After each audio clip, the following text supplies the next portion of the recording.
Faking Love with the Billionaire Enemy. Chapter 1. The Narrow Escape. I hated this place.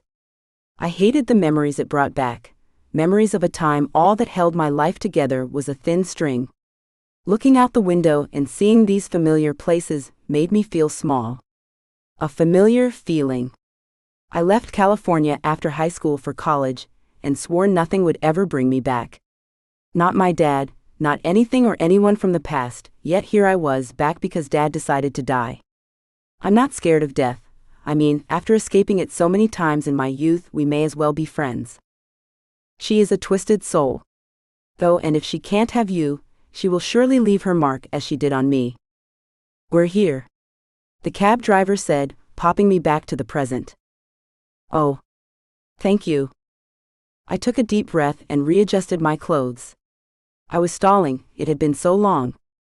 Get yourself together, Zoya, I softly said to myself. The cab driver had already gotten out of the car and was unloading my suitcases from the trunk. I took another deep breath and opened the car door. I was ready. Maybe it was the passage of time, or maybe the sun and the wind had conspired against me this day, but immediately I stepped foot on the sidewalk by Dad's house.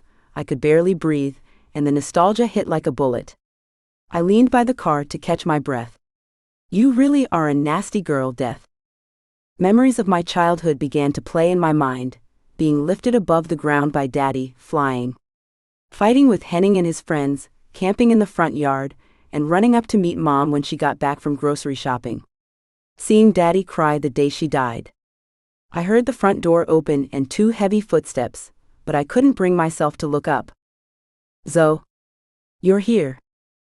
Henning. It was Henning. Hearing his voice in person felt like a new day. It had been over a year since we'd last seen each other, and something in me felt like it would be the last time. I couldn't let you and Daddy have all the fun, I answered, finally looking up to see him standing close to the car. Come here, he said, stretching his arms out for a hug. Yeah, I need that, I answered, slightly stumbling towards him, my head still spinning in circles. Hey, are you okay? He asked, hugging me tightly and placing a kiss on my forehead. No, I don't think so, I replied, my voice breaking. I began to stifle my cries, almost choking on the tears. I got you. Let it out. Let it all out, he said calmly. After what felt like an hour of me bawling my eyes out, I was finally ready to go into the house. Thank you. I really needed this. It's what I'm here for, Henning replied, holding me by my shoulders and looking intently at my face. Dad asked me to take care of you, and I intend to do the best I can to fulfill his wishes. Definitely sounds like him, I replied, chuckling. I'm sorry to interrupt, but I've been patient. You haven't paid me. The cab driver butt in. Oh. I'm so sorry. How much is it? A familiar voice boomed from the doorway. $100, the cab driver replied. I turned in the direction of the voice, willing myself not to react irrationally. I could already feel my hair on edge as rage rushed through my veins. It was Marcus. The sound of his voice made bile fill my throat. I tugged Henning away and walked towards the driver. Here's your money, I said, furiously dragging dollar bills from my pocket. Marcus towered over me, ignoring me completely, and stretched his hand towards the driver. Here's 1,000 as a reward for your patience. Thank you, sir, the driver responded, eyeing me furiously. What was that for? I asked angrily, turning to face Marcus. He smiled slyly and started, as I said, it's a reward. Welcome back, Zoya, he replied, placing a hand on my shoulder. Get away from me, I replied, pushing his hand off me and taking a few steps back. That's no way to greet someone you haven't seen in almost 10 years, Zoya, he replied coldly. 10 years isn't long enough, Marcus, I spat. Marcus, stop this, Henning started, walking towards us. What is he doing here, Henning? I asked, furious. Zoe. You know Dad would want him here too, Henning replied, reaching out to hold me. Dad isn't here anymore, I replied, moving away from them. Zoe. Wait. Henning called out. I'm going on a walk. Let me be, I responded without looking back. I wanted to scream. Why did Henning let Marcus come, even though he knew how much I disliked him? Did they just want me to feel out of place? Now Dad was gone, what was all this? I walked till my feet were tired. I was so absorbed in my anger, I didn't even notice how much the neighborhood had changed. Looking around, I realized I had gotten to the park I grew up playing on. I observed it was empty as I walked in through the small gate. The grass was freshly cut, so it couldn't be classified as abandoned, but growing up I had never met it empty. I walked around the park, looking at all the facilities, letting my hands run along the chipping paint on the old slides and adjusting the loose hinges on the obstacle course. I walked over to the swing I loved to play on and tested its strength by shaking it. It still seemed sturdy, so I sat on it and let all the feelings of nostalgia wash over me. The fond memories of growing up here, surrounded by people who loved me. I remembered coming here with Mom, who, even though she was sick then, always found a way to spend time with us. I remembered coming here as an escape when she was gone, spending all my time playing, so I could forget how distraught I felt without her. I remembered racing Henning around the playground, on days Dad would bring us here for old time's sake, and I remember Dad joining in the chase and lifting the both of us off the ground when he caught us. Now he's going in the ground. Shut up, I said, pushing the nasty thought away. He may be going into the ground, but his memories will never be forgotten. I promised myself. Some time passed and it was getting dark, so I decided to go back home. I got up from the swing and dusted my clothes. I had forgotten how peace and quiet felt, and it was good. I took one last long look around the park, then shut the gate behind me. Hopefully, I would make time to come back here before I leave for home. The walk back home was slow, but I appreciated the cool air brushing along my face, reminding me I was alive. There was something so strong about being back in your hometown, but everything just felt right. Except for Dad being dead. Stop! I exclaimed. I took a moment to steady myself and just breathe. I held my face in my palms and just took deep breaths. I needed some sleep and I hated grief. I hated death. They could never let me have a moment of joy. I looked around and saw I had startled a young mother and her two toddlers with my random scream. They were on the opposite side of the street, and she was whispering to them to stay calm and stop pointing in my direction. I'm so sorry. I'm so sorry for startling you, I apologized profusely. It's nothing to worry about, dear. My kids are just a bit squeamish, that's all. The kind woman replied, holding them close and smiling at me. Thank you for understanding. I just lost my dad, and my intrusive thoughts are getting the better of me. I sighed, returning a weak smile. Oh no. I'm so sorry about that. She replied, saddened by my response. Oh. Don't be sad for me, thank you for your kind understanding. I'll leave you be. Enjoy the rest of your evening, I replied awkwardly. Oh, she replied, surprised. Good night, ma'am, I responded. I began to walk briskly since we were all going in the same direction. I couldn't risk another awkward encounter. Hey. Hey. Miss. She called out. I turned to see they had kept pace with me. I'm sorry to bother you, but can we walk you home? My kids say they don't want you to be alone while we're here. Plus, we're all going in the same direction, so it's not an inconvenience. She replied, and one of her children nodded shyly. Oh, I replied, stunned. It's okay if you're not comfortable with that, we'll just keep our distance, but I just thought to ask. She said. Oh. No, please, thank you. I would love that.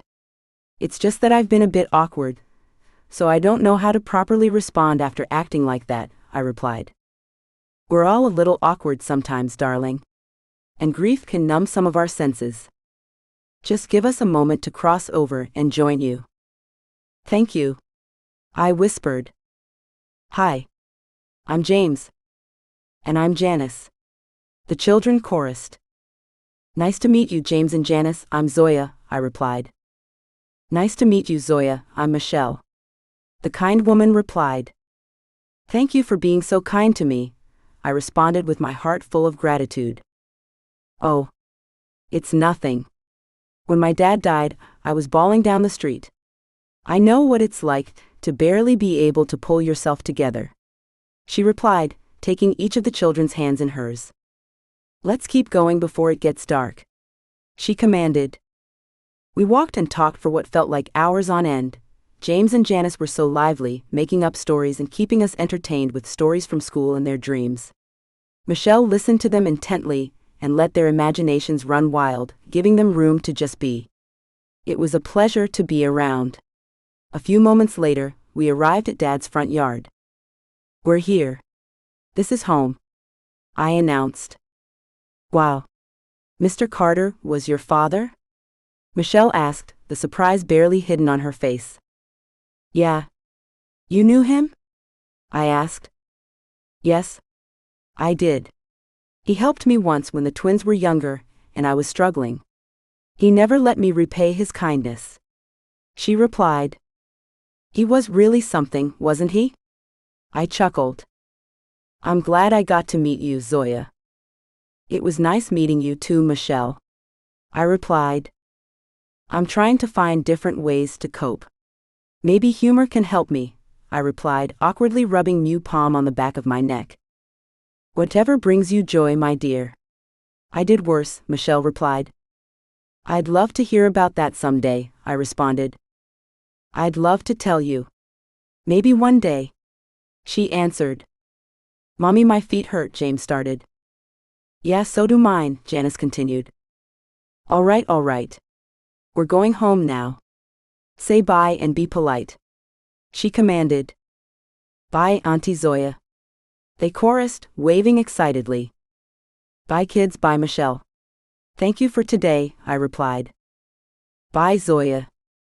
I continued waving till I could no longer see them walking. Then I took a deep breath and walked to the front door.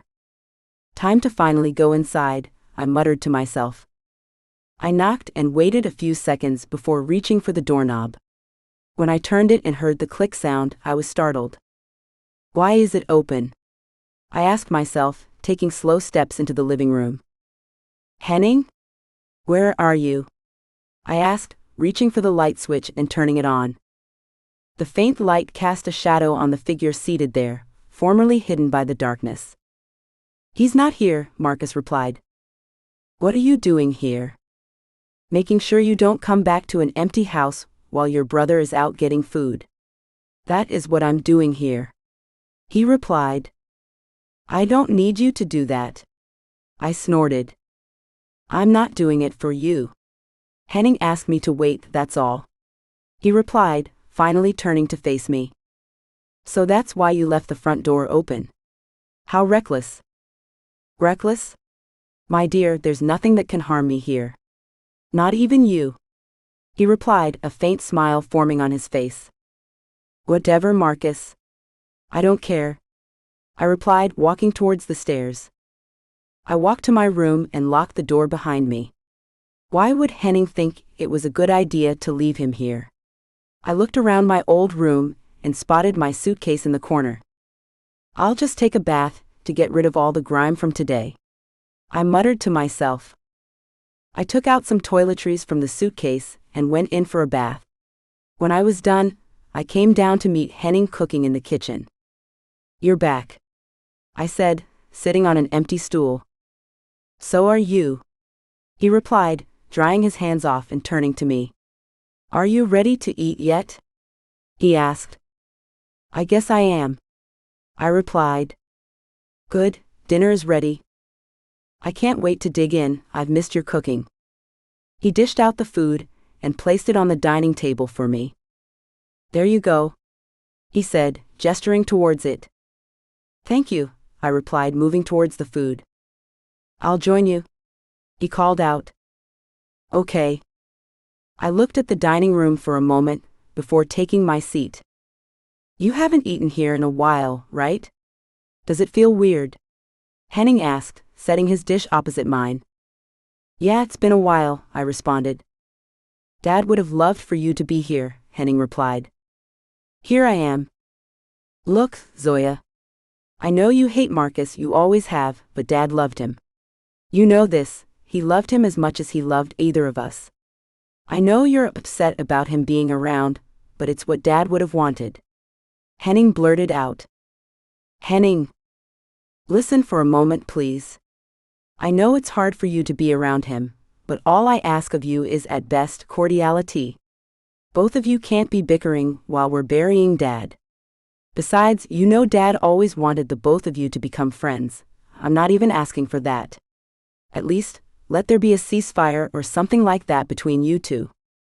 I've told him to stay out of your way, so he will. But if you ever must cross paths, remember it's Dad's ceremony that is the bridge here. Once it's over, you both can go back to hating the very air the other breathes. Henning said. The silence after his last words was so thick a knife could cut through it. I took a deep breath and let out a long sigh. He had made a lot of valid points. Dad really would have wanted Marcus to be here. Either way, the only other option was to keep fighting with Marcus, but there was no point. Henning was right. All right, I finally replied. All right? Henning asked. All right. I agree to the ceasefire. I'm tired, now can I eat in peace? I replied grudgingly. Sure you can, thank you Zoe, Henning answered. Sure.